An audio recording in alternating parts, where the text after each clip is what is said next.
Hello and welcome to EEP Africa Knowledge Week 2025. This session is being recorded. My name is Kelly Chiedza, and I'm the Fund Communications Officer at EEP Africa. It's a pleasure to host you all today. So EEP Africa Knowledge Week is a 3-day virtual event exploring emerging themes and innovative projects in the clean energy sector across Southern and Eastern Africa. And most importantly, the goal of this week is to empower the voices of entrepreneurs. On the ground, they are the ones facing the real challenges and finding creative solutions every day. Their firsthand experiences give us valuable insights that can lead to better decisions, stronger policies, and real impact. That's why moving forward, EEP Africa Knowledge Week will center around these entrepreneur stories. We want to highlight their resilience, learn from their experiences, and create meaningful conversations that drive real change in the clean energy sector. So before we dive into our final session of Knowledge Week, I would like to share a few house rules. If you have any questions throughout the session, please feel free to send them into the Q&A, which is located next to the chat function. If you see a question that you would like answered as well, please give it a vote so that we can prioritize it. And you can vote on a question by clicking the arrow underneath the question. We will do our best to answer as many questions as possible if there is time at the end of the session. Without further ado, we have an incredible session on the journey of a woman entrepreneur navigating challenges in accessing finance, moderated by our very own Chiedza Mazaiwana, Portfolio Manager at EEP Africa. We also have a powerful lineup of panelists.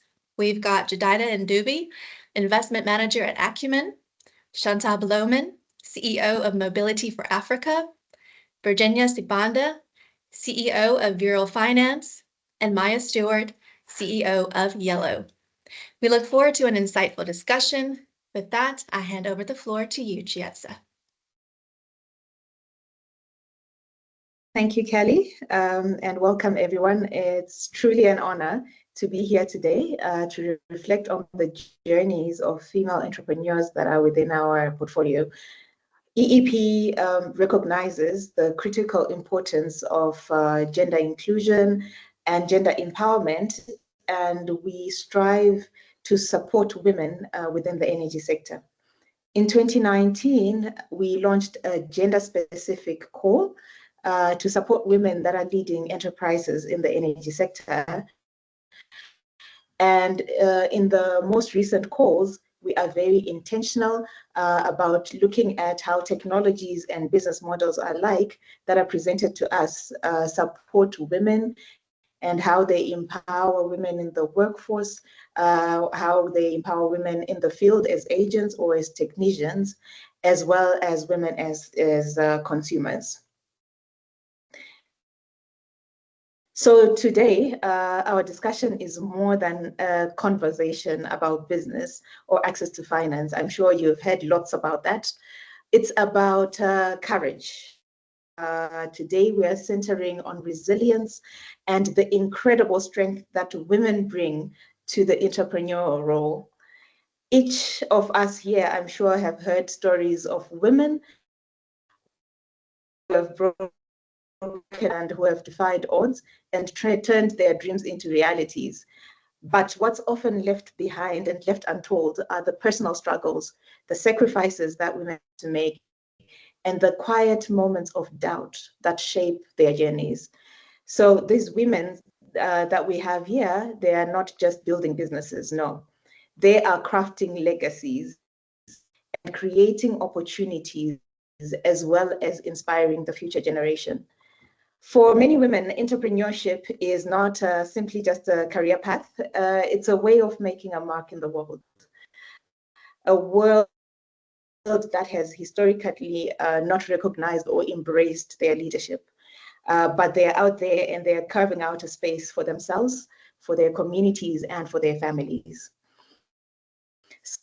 So today, we have the privilege of hearing from women who have walked the path and who are rather actually still walking the path, and they're walking through it with so much grace and a lot of determination. And I say this because I've had the privilege to have a front seat row to see how they have moved and grown their businesses from where they started up to where they are now.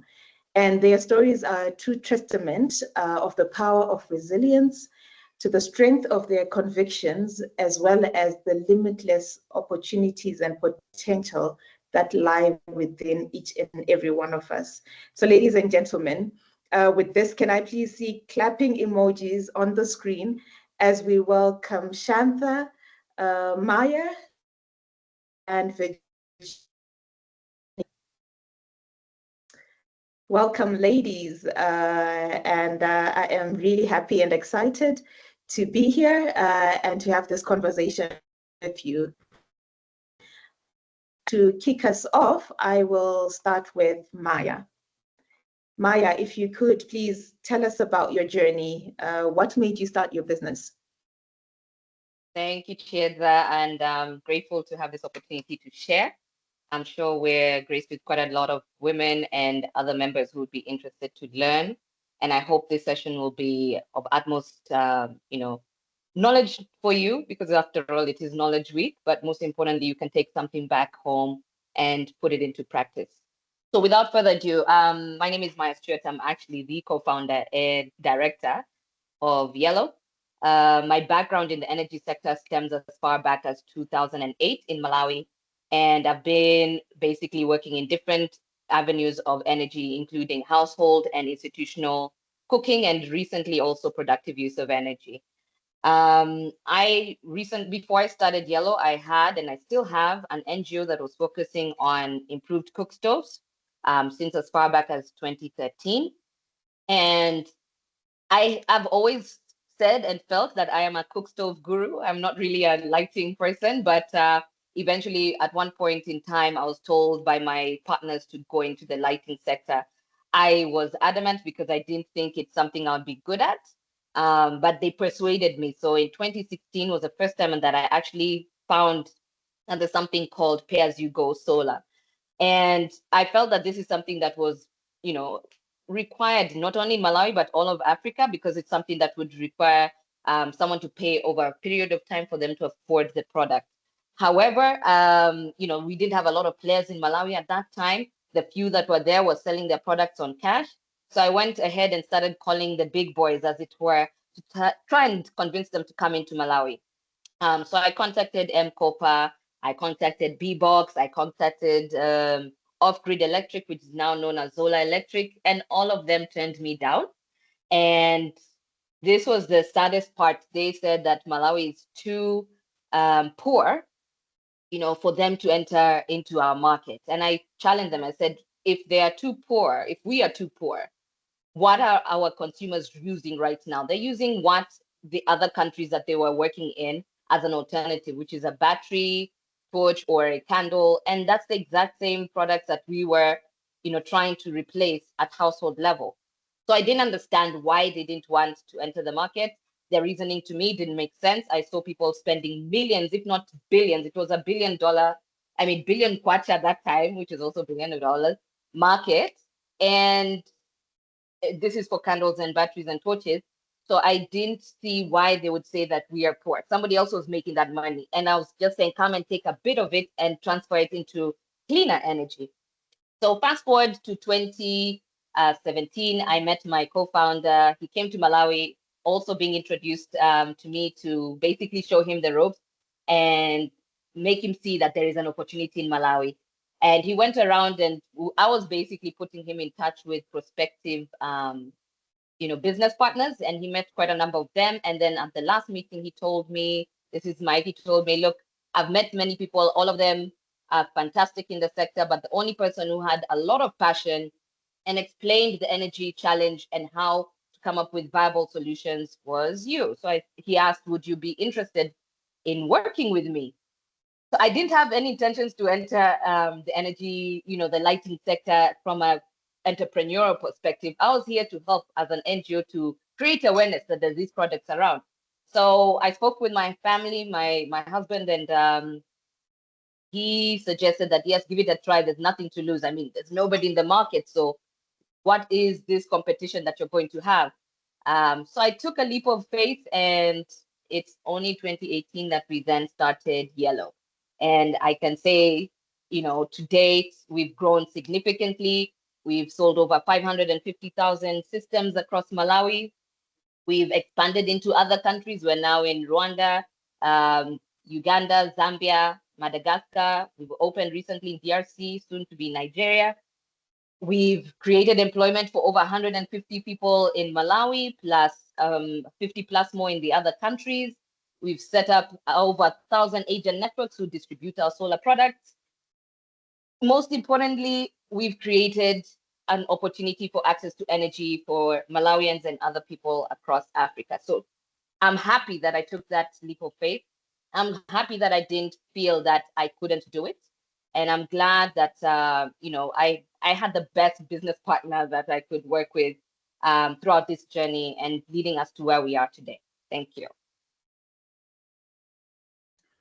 Thank you, Maya. It's really remarkable to see that you've entered other geographic markets and that where yellow is doing quite well. I'm curious though, so have you still maintained the cook stoves? From my NGO? Yes, okay. I can never stop cook stoves. So my NGO is the biggest distributor of cook stoves across Malawi. We've done over 2.8 million stoves. We also have a target under the new M300 by 2030. So we plan to do quite a number of those. I can't stop. Energy access for me is a twofold. So you have to discuss cooking because that's something that is creating a negative impact from the environmental side, a lot of degradation from cutting down of trees, and then lighting, because again, in household level, the woman who's always cooking requires both. You need light to cook in your kitchen. You need light to help your kids do their homework. You need light to basically have a comfortable lifestyle at home. So I cannot address one without the other. I always tackle both. But everybody knows me from an international level on the lighting side, but I'm actually doing quite a lot on cooking in Malawi. Actually, most of the people that I went and contacted in the beginning, some of them want to partner with us now. So it goes to show that we're doing something good. Thank you. No, that's good to know. I didn't know that side of things, but yeah, great to know you're working on clean cooking as well. So I will call on Shantha. Shantha, if you may as well tell us about your journey, where you started, what you were doing before. I mean, hey, from the UN crossing over to three-wheelers. Yes, no, I'm old, so I've had a number of career changes. So I basically set up Mobility for Africa. We've had different starting points, but I think the real starting date was January 2019 when we launched our pilot in Zimbabwe, about 120 kilometres out of Harare, with my co-founder, who was an amazing woman. And essentially our aim and ambition was to bring the electric vehicle revolution to rural women to solve the drudgery of last mile transport that they face. The romanticised picture of the woman carrying something on her head and walking kilometres and kilometres to fetch wood with a baby on her back, or carry her tomatoes to the field. So we've been basically working with a tricycle using an off-grid energy system, and put a lot of R&D investment into a bespoke battery that will work in our off-road rural conditions. And I suppose, yes, I had 30 years working in development, had a regular paycheck. That's been a big shift. But was sort of frustrated in a way because we spent a lot of time talking about the problems, and the problems didn't seem to change. So for me, when I made the shift to become an entrepreneur, I wanted to actually see progress happen much, much more quickly. And I realised that if we were going to do that, it had to be sustainable, financially viable, profitable, to get the right capital investment. And I would say that, I had no idea it would take so long to get where we've gotten. There's been many junctures where it most probably would have been easier to give up and go back to a day job.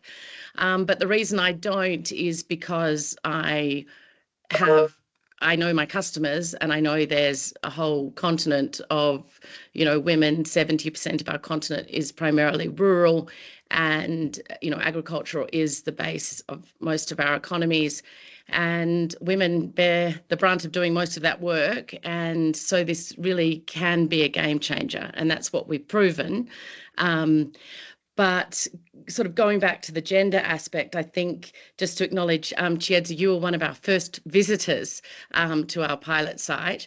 And I honestly, to this day, don't think we would be here if we hadn't had women in the seats making decisions or being part of funding organisations like EEP. There's another amazing woman, Beatrice, who was our investment fund manager, and the reality is that we're, in a very male-dominated sector. And so when you come in as a newcomer and don't speak all the slick financial lingo, it's very difficult to get the traction you need. And I wasn't an engineer, so everyone sort of never took me seriously on the technology front, but I'm proud to say that I've mastered, I think, a lot of knowledge in that sector. But as a woman, you're often, I think, underestimated, and that's been one of the challenges. So I think having the rays of hope are the women who sit on the other side and say, no, that's not crazy. So yeah, just as a bit of an introduction. Well, thank you, Shantha. It indeed was a pleasure coming down to Wedza to see the work that you are doing. And it was the first time for me to see an electric three-wheeler and women so excited being able to drive. But I have another question for you. Why Zimbabwe? Oh yeah, that would, as my son would tell me, why go to Zimbabwe when I should have gone to Rwanda or Kenya? We know there is a bias to where the funding goes. The bias goes to men, and it goes to certain geographies. And obviously I didn't know that when I started, but I have a Zimbabwean family and had spent the last 20 years going back and forth. And I had met Felicity Twangwa, who was my co-founder, who sadly died 3 years ago. She was from the community where we tested, and we didn't have much money. We really were we crowdfunded our first 50 tricycles. We didn't know if it would work or not, but we knew we needed to try and start something. I think that's one of the lessons learned. If I had waited to have the perfect pitch deck, and you'd never have a business model that worked if you didn't understand the assumptions and test them.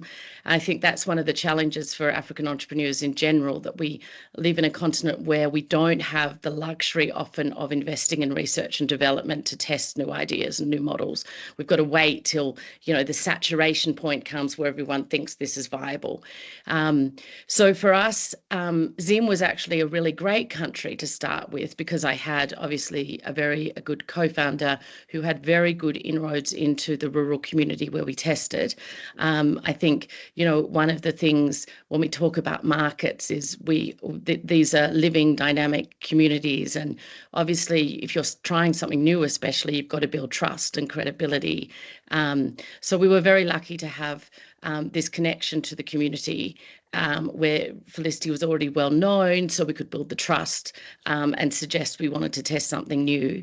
And Zim, despite all the misperceptions, is a very dynamic country with a lot of really great young people. So that was the other asset. We could find young students who were willing to work, with us on this journey and take a risk, but also very, very willing to learn and skilled to pick up new skills. So it's a great country. Awesome. We are expanding. Yeah. We are expanding for any investors out there. We'll go to wherever the geography makes sense. No, that's good. And I also had, the privilege of meeting Felicity, and she was such a force to reckon with. And may her soul rest in peace. Now I'll call on Virginia to also give us a snippet of her story. Virginia, very interesting, from being a banker to where you are now. Yes, so take it away. What made you start this business? Thank you very much. And it's wonderful to be amongst women who are so accomplished and who feel very strongly about what they're doing, and they're putting everything out there to do what it is that they can do. So my story, like I spent decades in commercial banking, and then I realized that over the years that the banking model, the way it was structured, was never going to be able to deal with real issues that affect people in rural communities, women and youth. So I had this idea that maybe we need to come up with another intervention that we can assist with people in rural communities so that they can have access to finance, they can have access to information. So in 2010, I moved away from my cushy job like Shantha and decided to start VIRL Financial Services with a mere $5,000. That's how small the startup capital was. So I just want ladies who are listening here to say that you can start from anywhere as long as you are determined and you've got a vision. So the vision around VIRL was to change communities. It wasn't just about money. It was how do we change communities? How do we bring inputs on time to communities so that they can be economic active, so that they can make choices in life, because we always look at poor people to say, okay, they don't have any choices, but certainly the responsibility is for us to see how can we bring them up. So the whole idea, first of all, was just microfinance. It was like, how do we give loans to communities? How do we provide information to communities? And we formed of social foundation to assist what we're doing in the microfinance. The whole idea is that it can be irresponsible to just give people money without giving them information, without training them about the repercussions of not paying for a loan, or for them just to have an understanding of financial knowledge. And this is what we do in the social foundation, which we formed in 2015. And then in 2020, that's when we met ECF. For those that might know ECF, they introduced us to green loans. And this is why I'm on this platform as a microfinance institution, but we are pivoting our business more to solar home systems financing. And this has been quite a journey, which we started in 2020. It has got its ups and downs, but what is really, really amazing is that as a microfinance, when we identify a rural home that has got the ability to generate some income, then they make choices that we now want to have solar for household lighting, we want solar for productive use, we want to have smart cooking. That for me is the vision that is behind VIRL, and this is what drives me. And I like what Shantha said about Zimbabwe. Zimbabwe is a fantastic country, despite what most people say.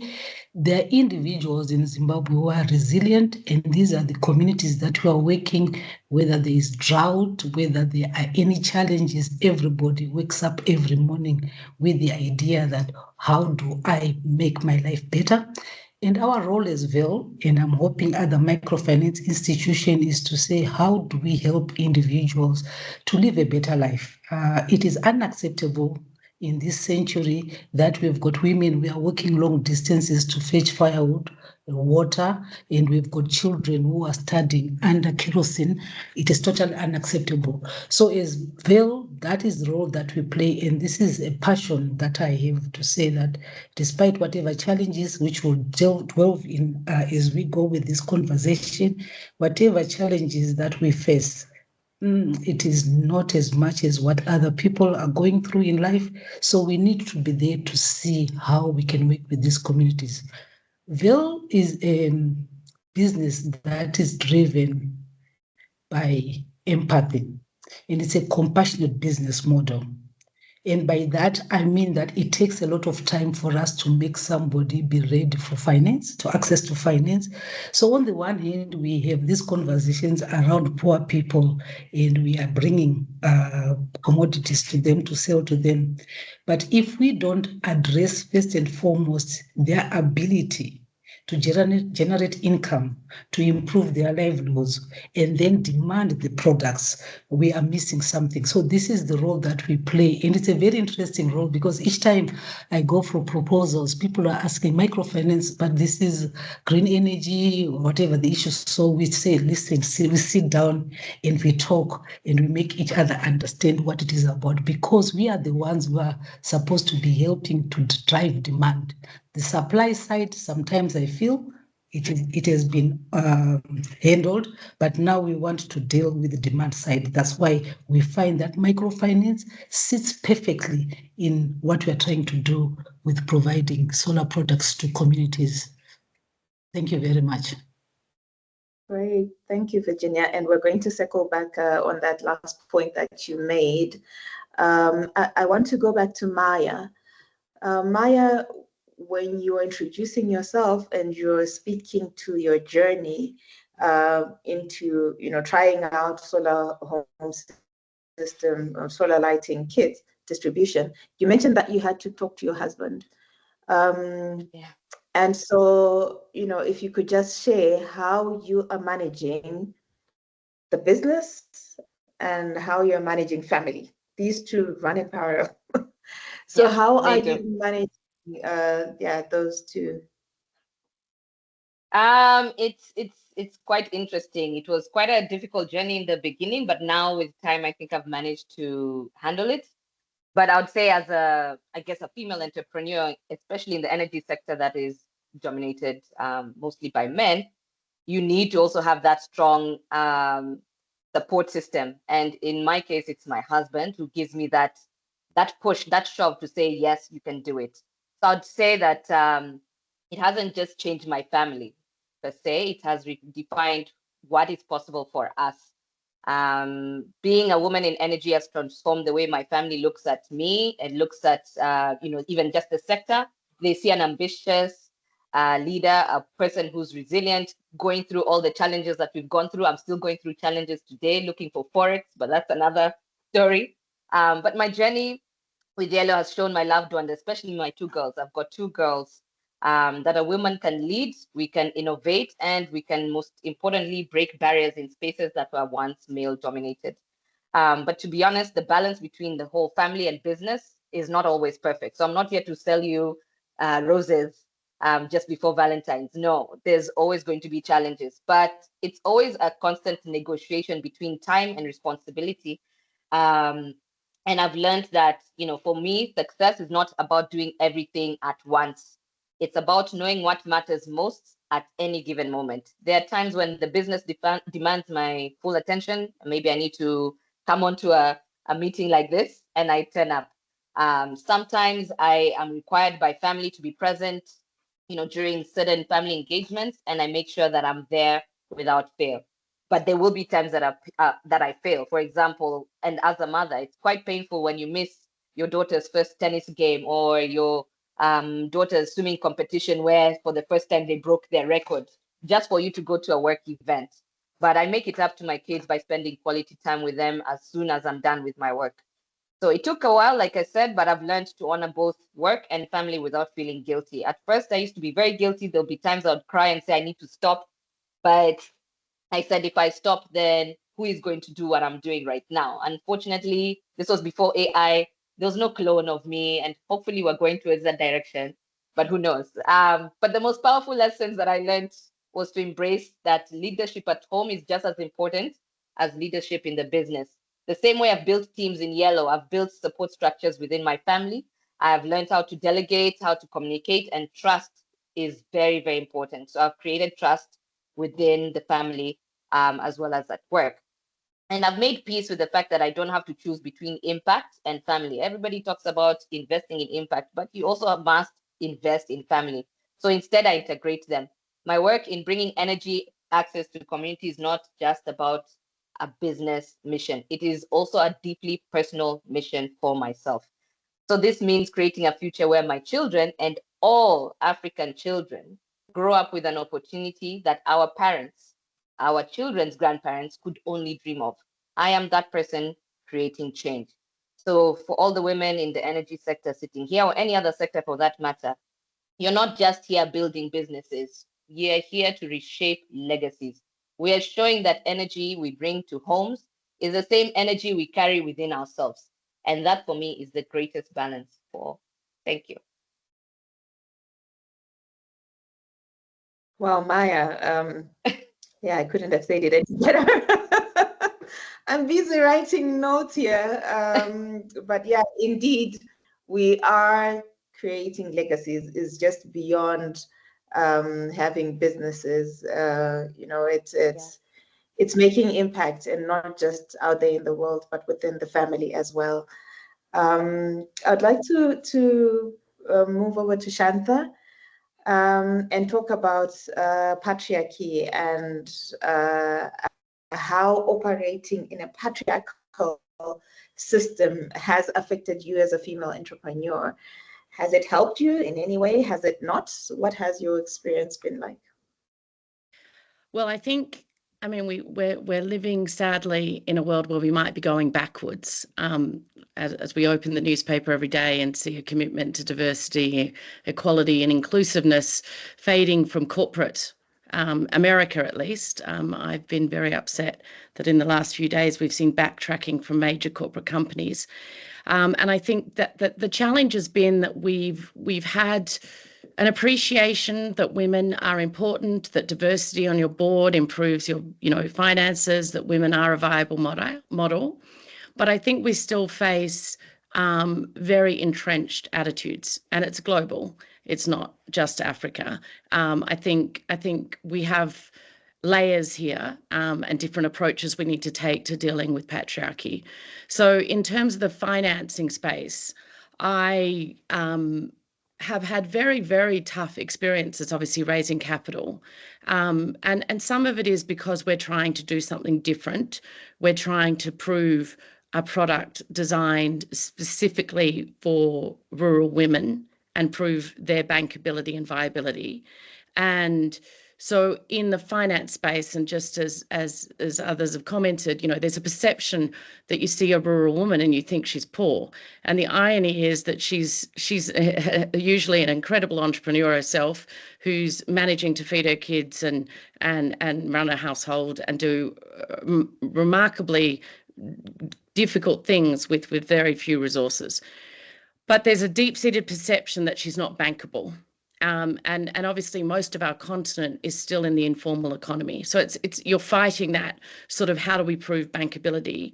And I think, as Virginia said, we shouldn't just be looking at whether we can sell a product, but more, how does it contribute to changing that family's economy, the local economy in which those products are going. So for me, there's a lot of tick the boxing exercises going on when it comes to gender. Have you got enough women on your board and your management team? I think we really need to get the bankers to understand that women are more than 50% of the economy in most countries. This is a huge segment of the market. They have been underappreciated, underserviced. I mean, transport is a male-dominated sector, just like renewable energy, and I'm working in both. And I can tell you there's this sort of, it's the boys with their toys. So they sort of just, their eyes do glaze over. They don't understand that, it's not a motorbike, and there are other things that women need that aren't something that they sanction as what everyone should have.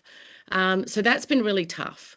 And I think because I came into this space not speaking, I didn't have an MBA, I didn't speak in some of the financial language. I think as women, we tend to speak in more human terms. I mean, I've learned a lot about money and finance, but I'm never going to speak like someone that went to an MBA, did an MBA, or it's not the way I communicate. So for me, there's a barrier, because when you speak in terms of human impact and you bring in economics, sometimes people think you're not serious about running a business. And I've really, I've come to resent it, actually. It makes me very, very angry, because, I mean, I'm, just like Kelly said, I'm running this business, yes, because I think it's time to change the situation and the status quo. But I also think that African women can afford to be riding tricycles, and we shouldn't be sitting here assuming that that's too much when we can send men to the moon. I mean, I think we have to be much more ambitious about this, 50% of the demographics that are being underappreciated and underserviced. And so we need to start getting the bankers to say, no, let's look at this segment of the market differently, not just tick a box and make sure you've got a woman on a board, but you're still following a male-centric product demand scenario. The second thing is, obviously in our communities we are working where there is patriarchy, where women generally play certain roles. And it's been interesting in Zim because we're working in very different communities. Some are more, women are more independent. But what I've also realised, we had a commitment, 100% women for our first phase, and it's still in Wedza. We only have women driving the tricycle. And we did that specifically because we wanted to test this segment of the market. And we knew that if we just gave it to a household, the men would dominate, as they often do with a bicycle or any other type of transport. So we were very, very conscious in saying, how do we put women in little groups to make sure we can test and prove that this is going to have a specific impact and empower them. And what's been very interesting is it takes maybe more effort to acquire your customer and to get them on board, because you have to find the right women who are able, and the right husband that might be willing to give it a go. But what we've seen is the shift in the communities on the gender perception. I mean, husbands now are very happy that their women are making more money and don't nag them for school fees. And I think as long as they come home and cook sadza, that it's fine. I mean, it's really interesting how we've had the policemen in Wedza tell us that it's really improved gender-based violence, and because it takes a pressure off households if the woman is able. And, as I said, women are very entrepreneurial. And so what we've seen is women use the tricycle, together with other women for additional income activities, and that they call it their sweet money. That's what they've told me. It's their money, which they can decide whether they want to send their kid to a special school. They've got the money to pay for those fees. Or if they want to buy kitchen pots. I mean, it's sort of things we take for granted. Well, I took for granted, I've always sort of independently earned my money. And when you realize that that's the way patriarchy works, that if you don't have your own income, then you have to ask permission. And to me, it takes more time and effort, as Virginia was saying, to get your customers on board. But in the end, they're going to be they're reliable customers that are going to be with you for the next 10 years. And you're going to really see that shift in the sort of gender patriarchy relationship. So I quietly think, this is the way to bring the revolution, but I shouldn't say that out loud because obviously that scares a lot of men, and so I've got to use it carefully. Well, thank you, Shantha, for your insights, and I will invite Jedidah in a moment after we're done with this section, so that she also speaks to what is expected more from female entrepreneurs. You spoke about talking a particular language, impact versus the economics, the figures, the data.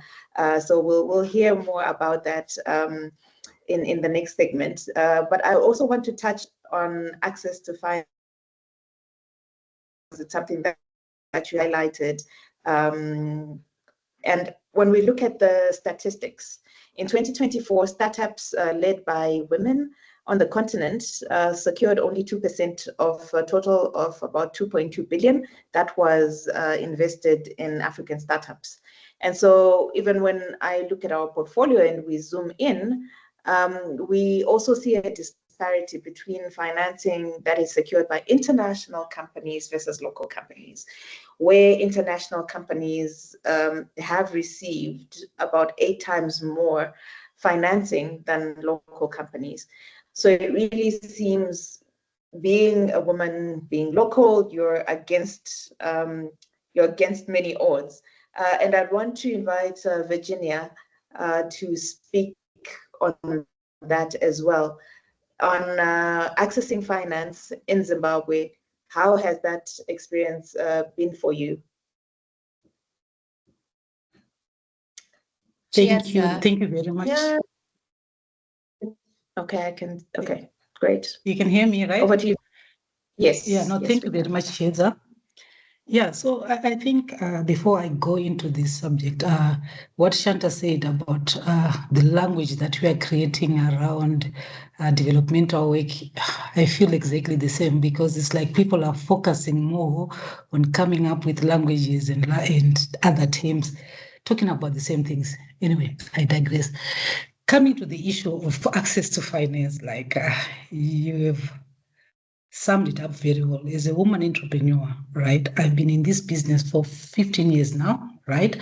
So it has been difficult in the sense that Zimbabwe itself as a country has got liquidity challenges, right? We're not talking about Zimbabwe being a bad country to be in, we're just talking about the challenges of liquidity and access to liquidity.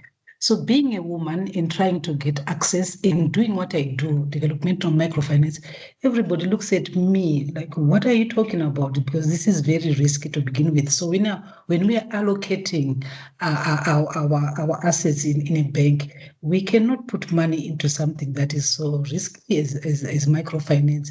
So what has happened over the years is I have put in a bit of my own money as a shareholder.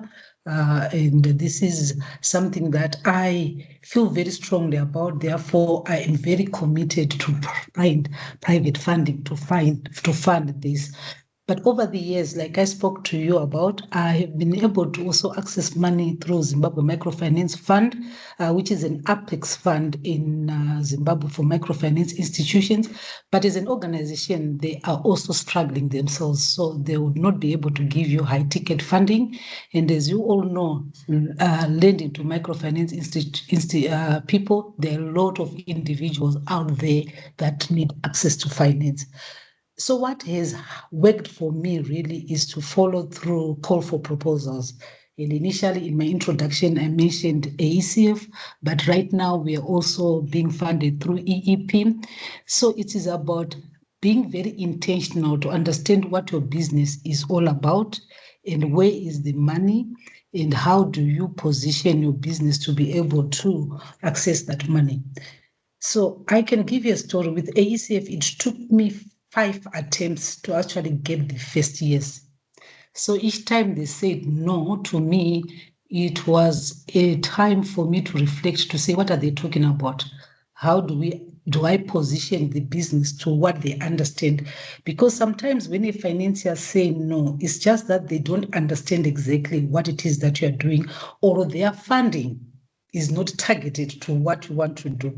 So as somebody who is always looking for money, you are always trying to think, how do you position your business to be able to target the right money? And when you target the right money, the analysts within that business, do they even understand? Because they always have their own matrices to say, this is the kind of business that we want to finance. So if your business is not aligned to that, no matter how good it is, no matter how hard you're working, they might not be able to assist. So for me, it has been a big, steep learning curve, but my background was banking anyway. So some of these challenges, I already was on the other side. So I knew I don't get frustrated, I don't get irritated when somebody says no. I simply go back and regroup to understand, okay, what is the teaching moment?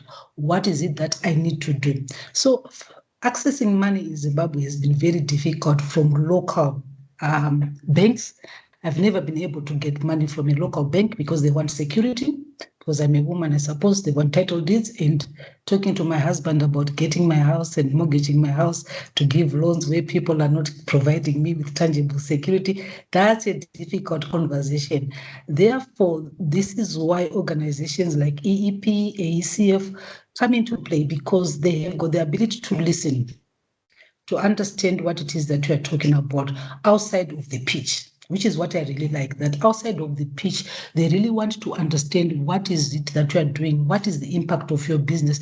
And this is where we managed to get our first break with AECF. Once we got that first break with AECF, EEP then came online. And then we've also had a very good line of credit with a Dutch company, which is commercial.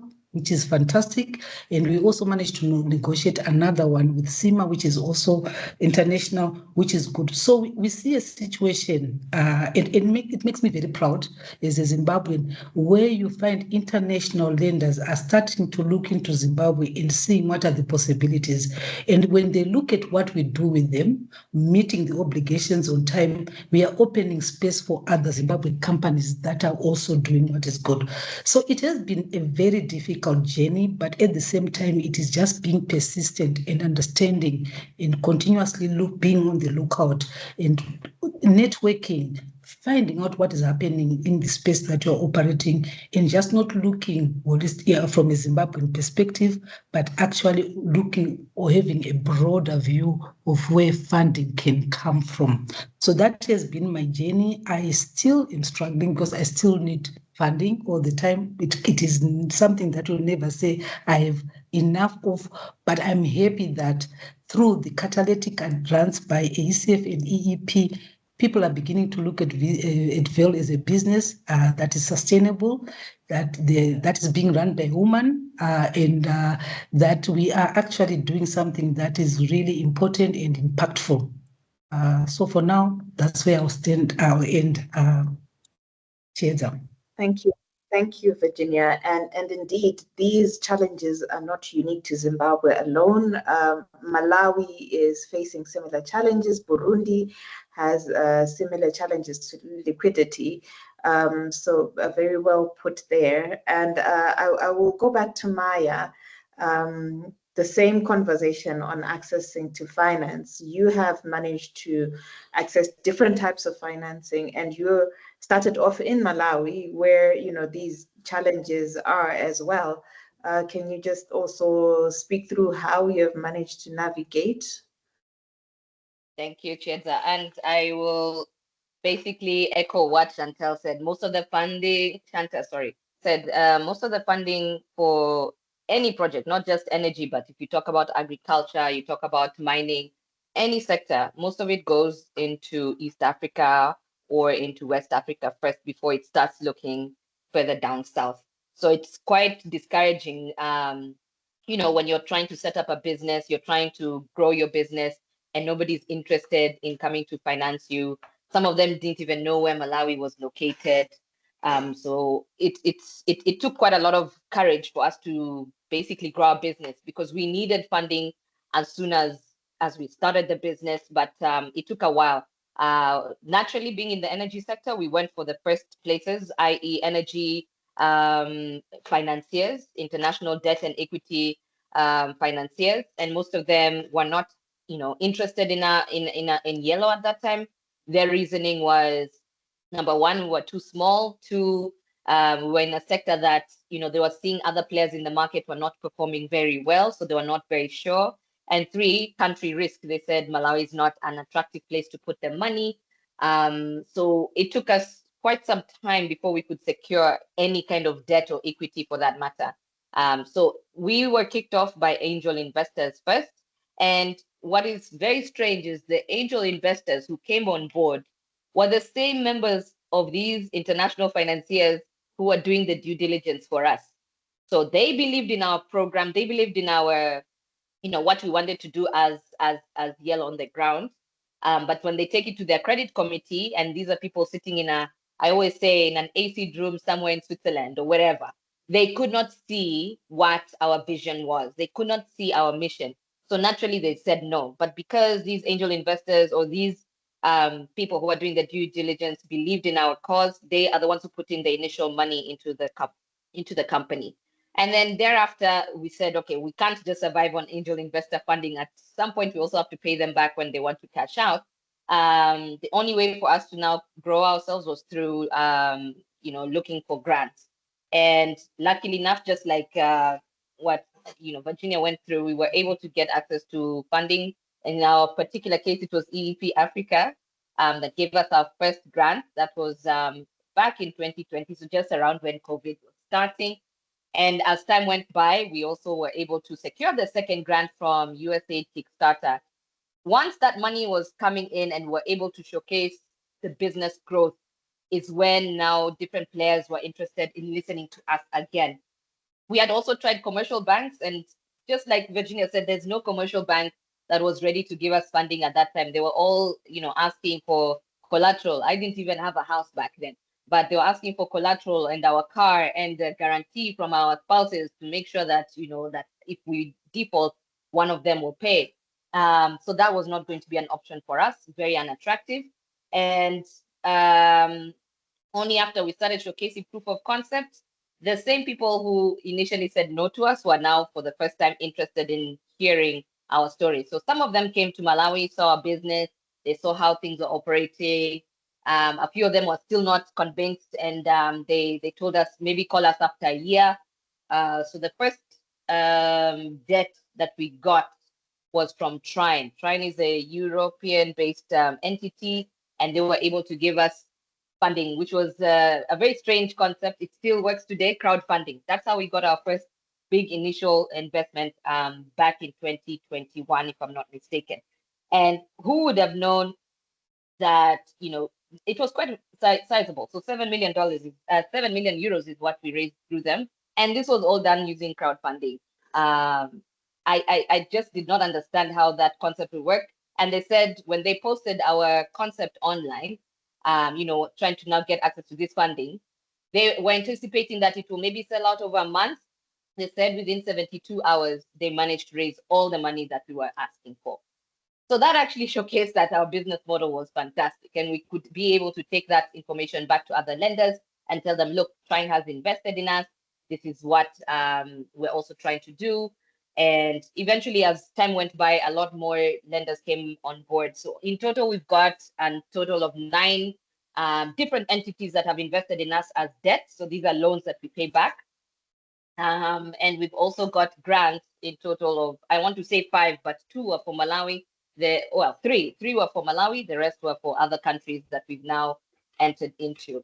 What I also want to mention is that just like Zimbabwe, we're going through a lot of challenges in Malawi, or Burundi for that matter. Access to Forex is a very big challenge right now.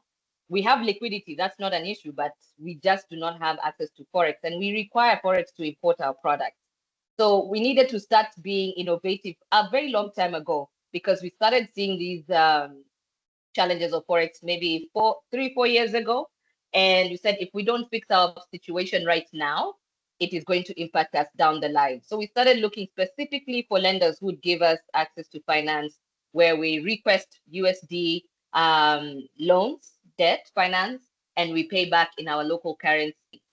And so far, we've managed to raise quite a lot of money using that model, which is quite surprising. A lot of lenders were privy to the fact that there is a risk, but they were also happy to put in that investment into our company, but also into our own Forex challenges that we have in Malawi.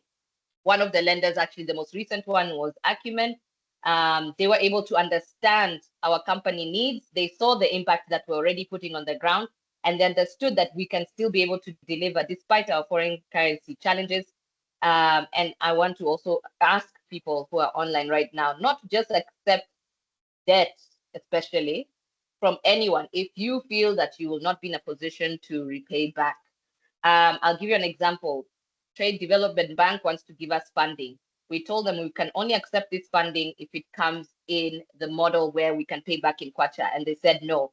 But they said, whenever you're ready, you can come and access this funding. But that means we need to fix a macroeconomic challenge, which is not my business.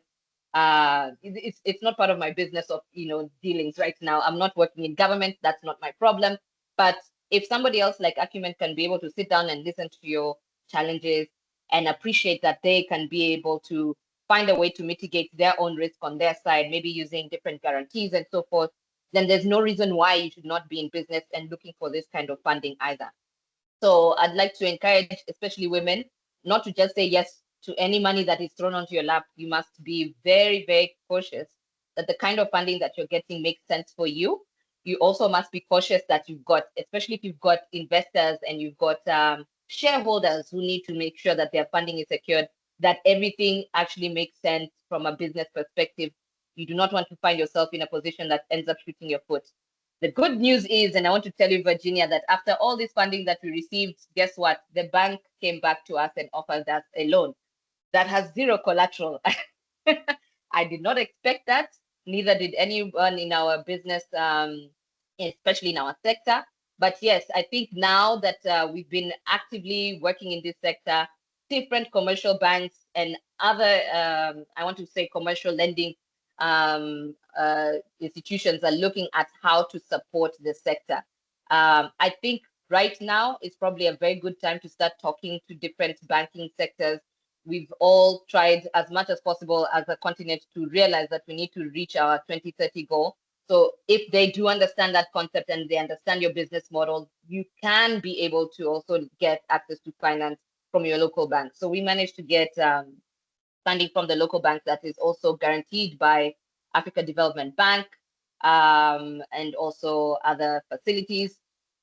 So yeah, the opportunities are there. I think we all just have to work in the sector, and at some point, other doors that were once closed will start opening up. Thank you. Well, thank you, Maya. And what I hear there is, as an entrepreneur, knowing the type of funding that is right for you and being able to, not be afraid to negotiate and not be afraid to say, okay, no, this at this particular point is not right for us. Maybe you will be ready at a particular time, but not now. And I want to invite Shantha, and then after Shantha, Virginia, to also just speak a bit around that in terms of, what would you look out for? What is important to understand as you're seeking additional financing, particularly investment that's coming into the business? Well, I suppose I've got a lot of lessons from failure, but no. I think the challenge is what Maya was saying. I mean, there are very few doors to knock on. The challenge in Africa is finance is very expensive, and even impact and concessional financing is not really concessional. It's still charging 12% interest, which I find very problematic. Because if you go where I grew up in Australia, they look at you and think you're crazy if you're talking anything above 5 to 6% interest. So we in Africa face a huge challenge because the traditional banking sector doesn't know how to treat the informal economy, and I think there's a shift happening, but it's still got a long way to go. So unless you have a house, you forget it. And then secondly, geography does pay a huge interest, country risk, which we don't control. I think there needs to be a fresh look at that. I think also we need to be realistic. If you want companies to grow, we need longer horizons for investment and debt. We need more patient capital that says, instead of 10 years, why don't you make it 15 years and give a lower interest rate, and you'll still get a return, but you'll end up with a very successful company that will be able to scale. I think a lot of entrepreneurs are really caught in a very awful space where their business model can work, but the pressures of repaying that financing at high interest rates, it steals from money that they could actually be investing in expanding to new markets and reaching new customers. So I've heard actually that there is talk amongst some of the DFIs to do that, but it needs to happen more quickly, because otherwise we're going to have we'll have this perception that Africa, there's no scalable businesses. We've been in the valley of death for a while, and that's because we're also a very capex heavy business. So we need asset financing, and I think that's a big challenge when you're investing, where we've got to set up a charging station, and even though we've now actually brokered a deal with a local bank to finance the lease to purchase for the tricycles for our customers, we still have to invest that capex in front in the charging infrastructure. So I think there's got to be a whole new thinking out of the box. I think it needs to happen with government stakeholders, because there is domestic financing, and if we don't have sort of compatibility between the domestic financing and the international financing, then we're not going to make it work, and especially with currency risk, which is a problem in many markets. So I admit I just continue to door knock. You have to get used to a lot of rejection. You have to be incredibly resilient, and I think, yes, you need to get better at pitching and all those other practical things. But I think it's finding the right investors. And that's hard because, where someone offers you money and you need it, you'll take it.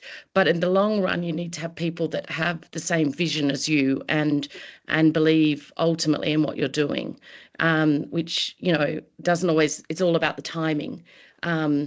But I do think we also need to encourage more visionary long-term thinking. I mean, I lived in China before I set up MFA, and the Chinese think scale, they think big. They don't spend hours looking at business models. They think, okay, let's look at this. Is it going to work? And the unit economics make sense. And then is there the market size? And then as you grow, you scale. I mean, that's obviously they have their 1.4 billion people, which they've proven how you scale. But what I think in contrast is that we're not ambitious enough, that we divide the continent into too many countries, which of course it is, and we say we've got this 1.4 billion people market, but we're still not taking the risks to be able to build the companies to grow as quickly as they should. We have a climate crisis, we have a young continent with lots of potential, but the way money flows is far too slow, and there has to be more trust in Africans. I'm sorry, but we have to trust the people in this continent. They know and they love their continent, and we need to be willing, if you're going to invest, trust the people in the helm and let them run with it. So I'm get a bit frustrated by that. A lot of frustrations, but obviously we all have to just persevere. Great, good. I will quickly invite Virginia to, in 2 minutes, just give an overview of your thoughts around getting the right investors on board, what you need to look out for as an entrepreneur, before we invite Jedidah to come to give us the investor perspective of things. Thank you very much, Chiedza. So this whole issue, when you're looking for money, sometimes you're coming from a position of desperation all the time, and you feel that you have to accept anyone who offers you money, but you have to really sometimes take a step back and understand whether the person who's bringing the money, you've got the same vision. You have to look at yourself to say, are you building this business as your legacy, or you are building this business so that you can sell and you can exit and make money and leave somebody to run with the business in future? So those are some of the things that you really want to understand when you are negotiating, whether you want to get equity, whether you want to get debt. My position, speaking from my own position, what I've seen that has worked for me is to first of all get through the debt angle, and it can be convertible debt. And then you are learning and understanding each other to say whether the person who's giving you money and yourself as a business, are you aligned in terms of the vision? Because if you don't get that right, you get somebody, you've got a business that is a compassionate business model, and the person who's giving you money is really much about looking at money and returns, and never mind about the people that you're dealing with, poor people. There is a disconnect, and it's going to be problematic. So it is very, very important as the entrepreneur to understand where your business cycle is. Right? If you're a startup, what exactly is it that you want to achieve in, say, 5 years, in, say, 10 years? If your business is scaled up a bit, is this a time when you feel, I no longer want to be involved in this business, I want other people to come in, and I'm willing to give up shareholding? Because if you just go and take any money that is put on the table without understanding the potential shift in shareholding, that could be problematic for you. So I'd say, ladies and gentlemen who are on this call, it is very, very important to understand what is it that you want to achieve. Do you want to just scale for the sake of scaling? Do you want to build a legacy for your family? Do you want to keep this business within family? So this will inform you what kind of investment you want to take on. You want to take equity, you can easily be wiped out when people issue rights issues, and you are not in a position to follow those rights. So you know that is a risk that you need to understand on the onset and be prepared to take. So it's not a bad thing to take equity, but just have the understanding of what it might mean for your business for the future. Maya and Shantha had covered the bulk of the issues, but that's the angle that I just wanted to bring, to say that as an individual who's running a business, Be very worried about money that you are taking on. Understand fully what it means for your business, even the people that you are working with. There are instances where you have built a business with a set number of people and somebody brings in their money. And for some reason, they think all these people that have helped you to build the business to be where it is, for them to invest, they're useless. They want to replace them. So you really need to be very, very worried about investment. It's good to get money, but just understand the implications of doing that to you and the people that have helped you to build the business. Thank you. Great, thanks, Virginia. And yeah, I will call upon Jedidah to hear the investor side of things. We've had really interesting insights from the entrepreneurs, and would like to hear from the other side.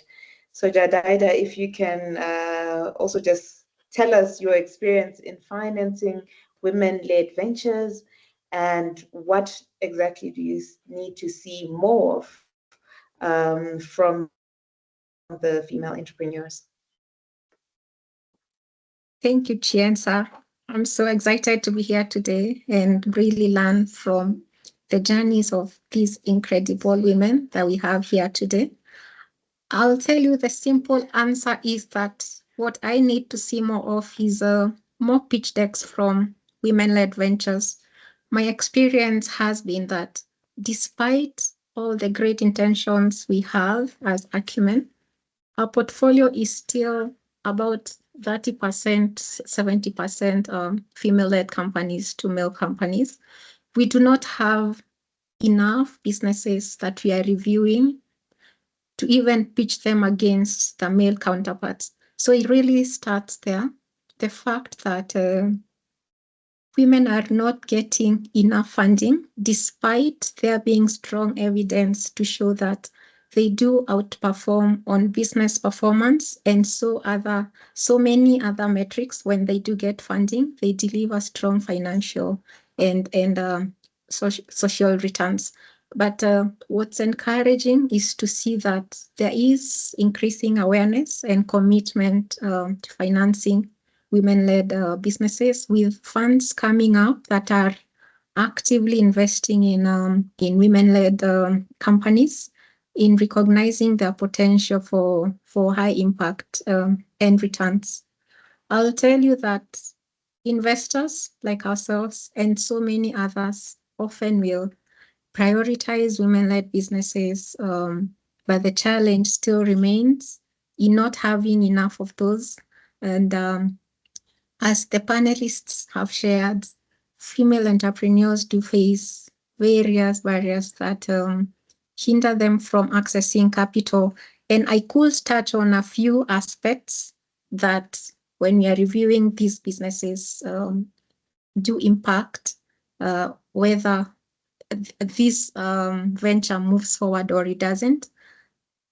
I've had a couple of them mentioned in the discussion here, so I will just quickly go through a few of them. First of all, it's the fact that women often underplay their potential, and what we see here is that there is a significant need in the market for mentorship and encouragement to have these women pursuing institutional funding.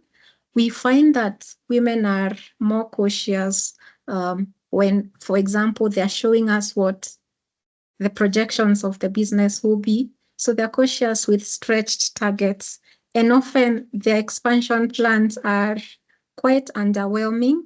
So if it shows that your business will be growing by 5% or 10%, while competition is showing 50, 100%, which by all means they are unlikely to achieve it. But then if that ambition is not shown on the numbers, sometimes that could in and of itself throw out that particular deck, even before you get to hear about the story of the strong woman behind that particular venture. So the call is just go all out and and be more ambitious. And some of the ways that this could be addressed actually is that we want to see more mentorship and technical assistance going to female founders. Don't walk alone. Find a mentor to sit with and have them help you refine your pitch.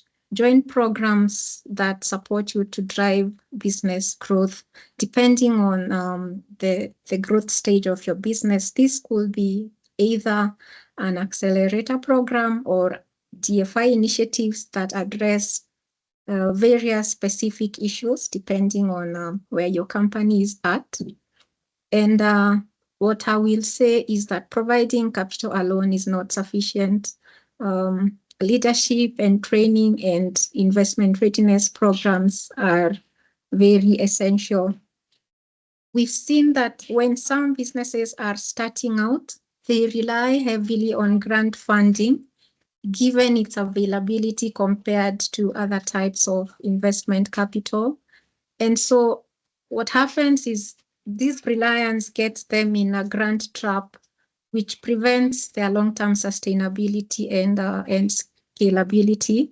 Virginia and the rest of the panelists have talked about this a lot, but you need to target the right type of investor and access the right type of capital for the stage of your business. It could be patient capital, concessional loans, blended financing instruments, and other innovative instruments like Maya has mentioned, and also being able to have mechanisms that that allow you to repay in local currency, allowing you to build strong balance sheets that then help you grow your business in the long run.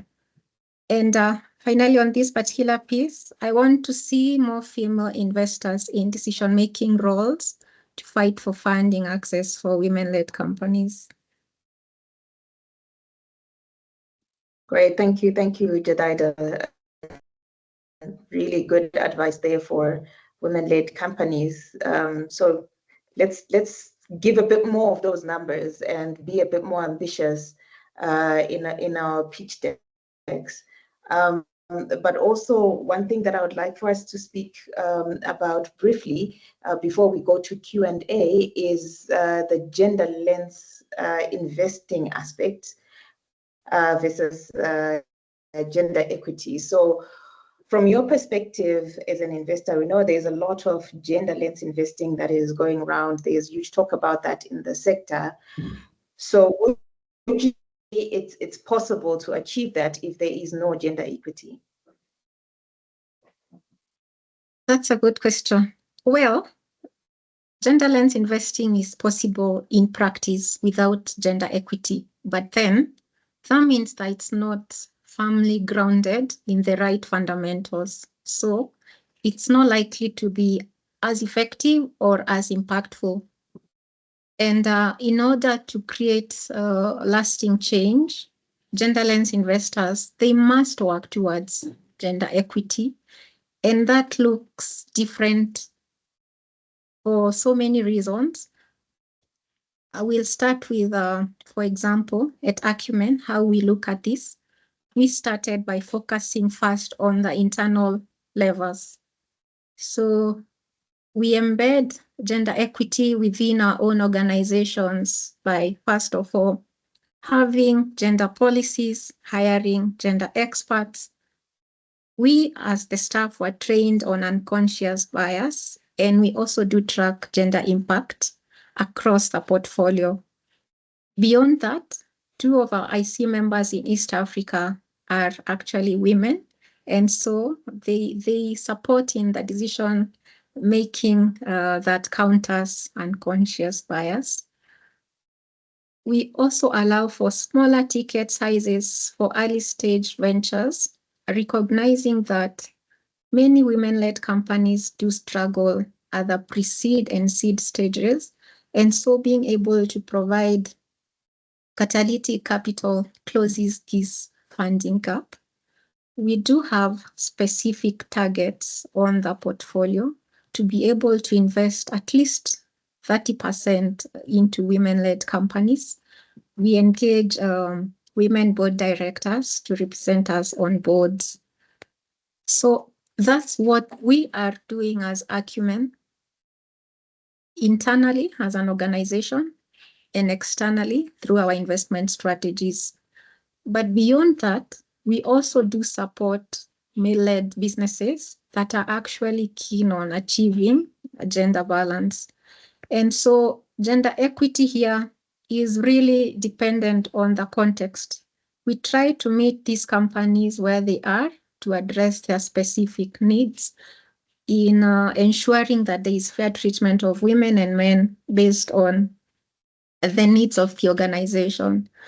So on one hand, they do focus on what their workplace considerations are, whether it's through recruiting and hiring more female employees, through their ESG and risk management as well, having the right policies against sexual harassment and gender-based violence, anti-discrimination policies, maternity and paternity, all those policies, having them in place and helping the company understand what and how they can act to improve gender equity.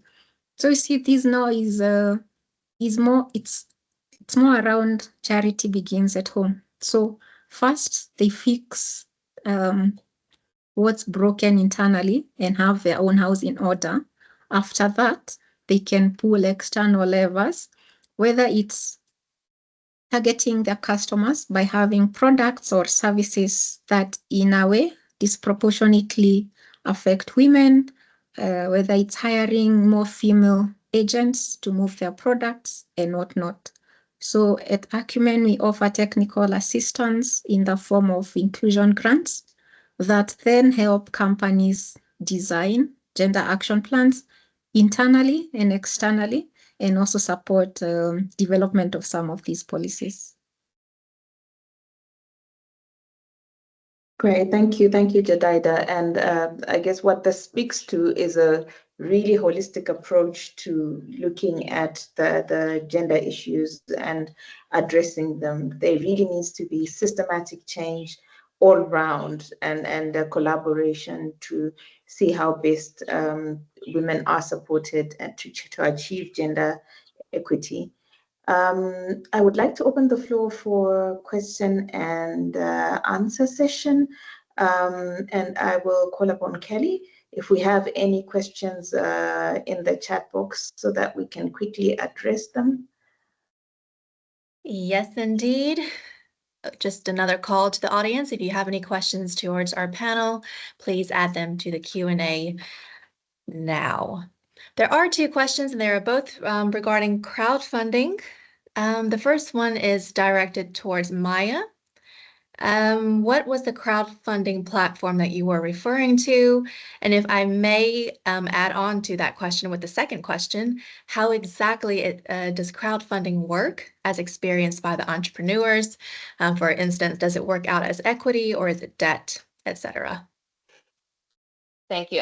So Trine has their own platform. We managed to get the crowdfunding through our lender. The lender is specifically Trine, Trine. They have a platform where they put up, the different businesses that they want to invest in, and people are able to basically bid or put in their money, however many, like as little as $5 to as big as $20,000, $30,000. And what they normally do is they write a piece, basically what your business is trying to do, the profile of the company, what is their business model, what type of impact are they trying to achieve on the ground, and how the money will go towards creating that impact as well. So in terms of responding to the second question, Trine was purely debt. I did not take equity from Trine. But that being said, I'm not sure if there's other platforms that offer the same. This one was specifically based off in Europe, and therefore the funding came in euros. I know that there are some similar facilities in the US, but I'm right now I cannot tell you which ones these are. Thank you. I hope that answers the two questions. Yes, thank you very much. Another question just popped up, a general question. So mentorship has been mentioned a few times. Does anyone have good advice for finding a mentor in this space? Who would like to take that one?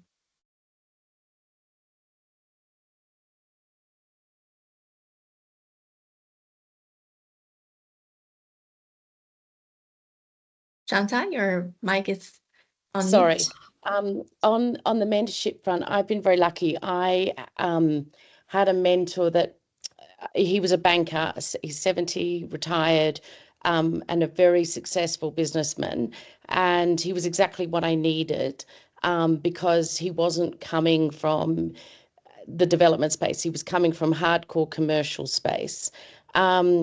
And, you know, he was a friend of a friend who I got introduced to, who was willing to give that time and commitment to us.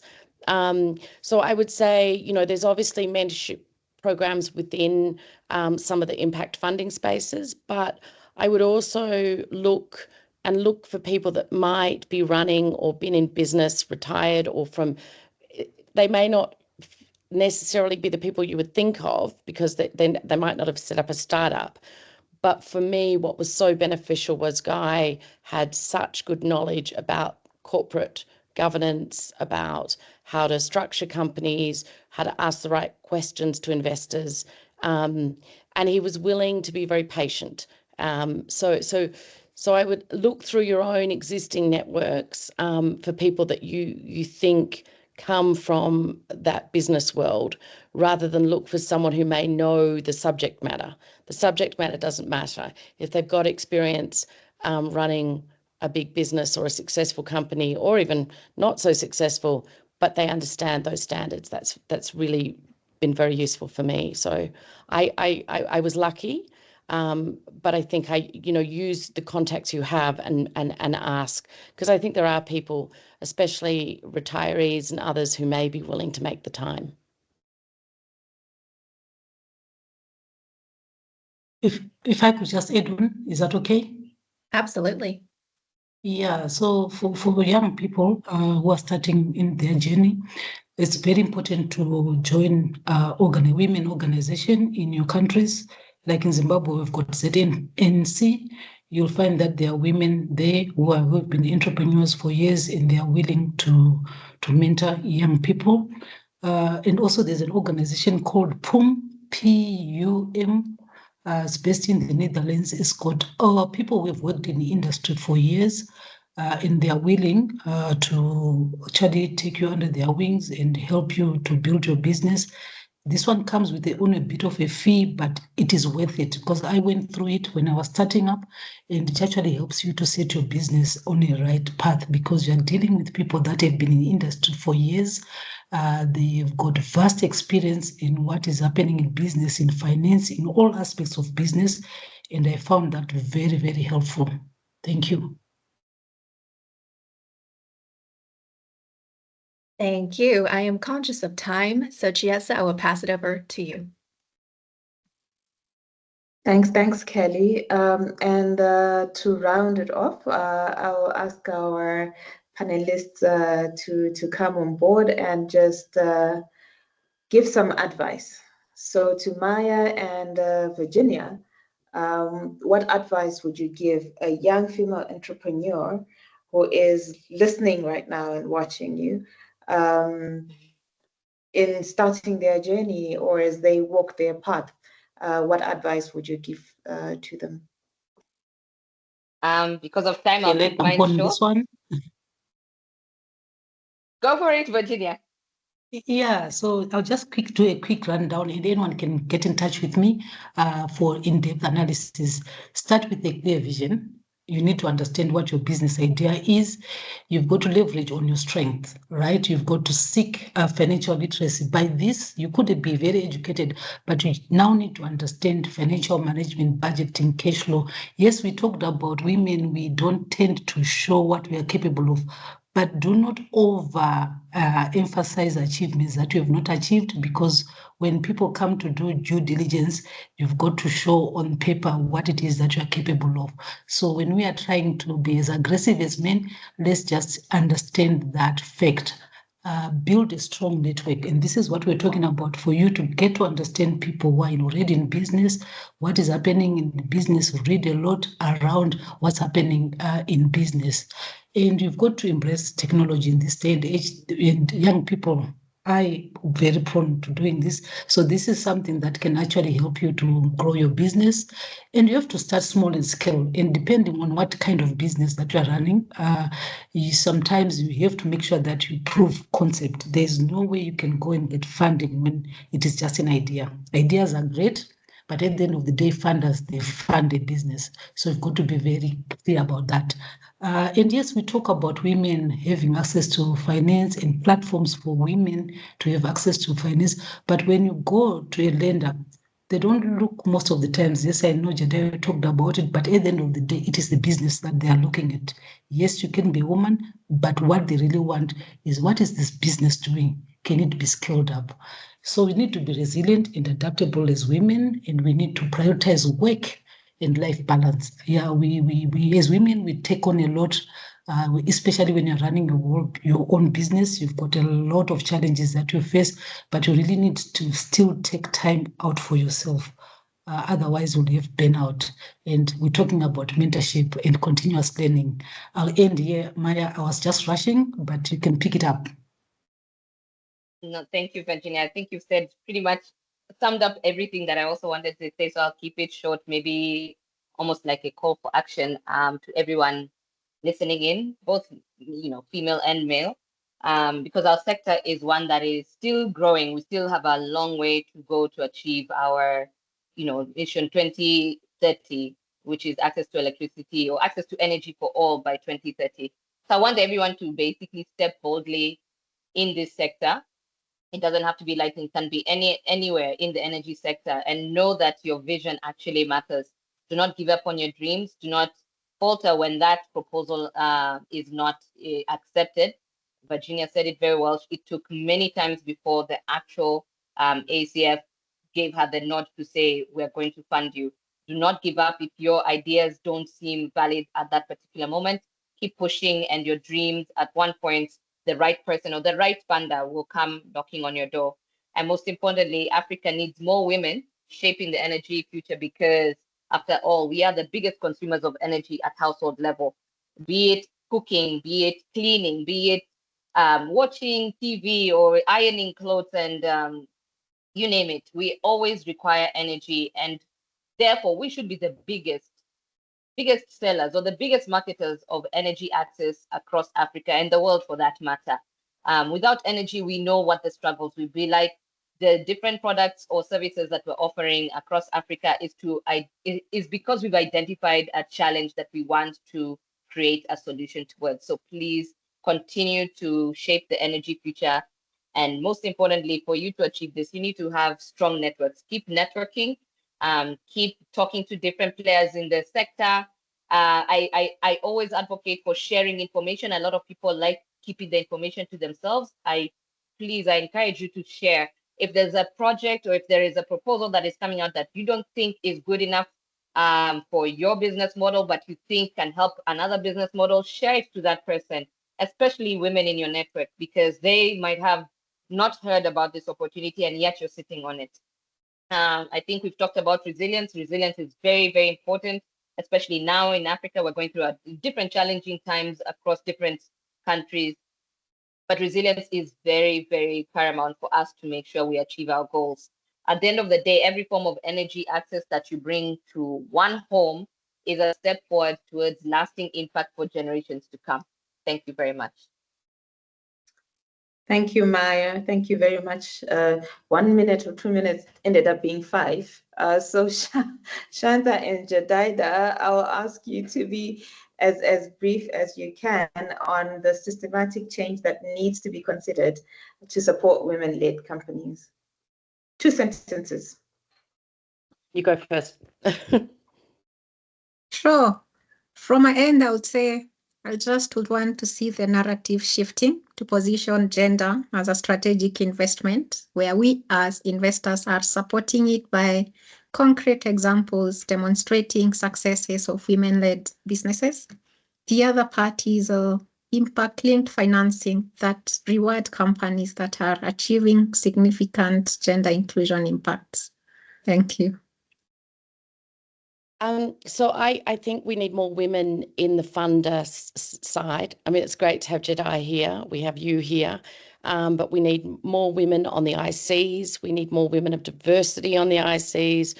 We need to shake up the financial sector. It's too male dominated. It's too white.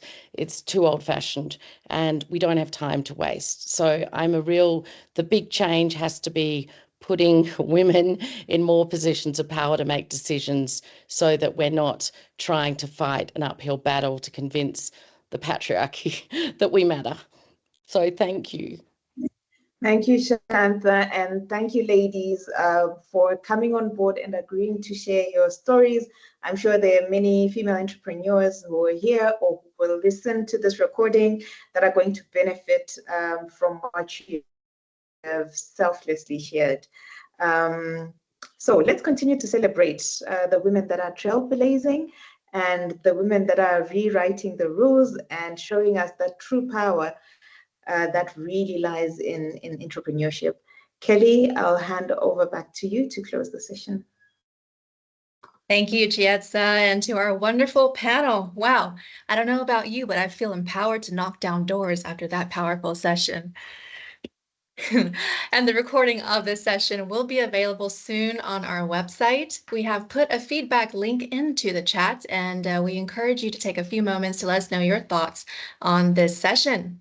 Now, if you are looking for funding, as we shared yesterday, our call for proposals will launch on Monday at eepafrica.org.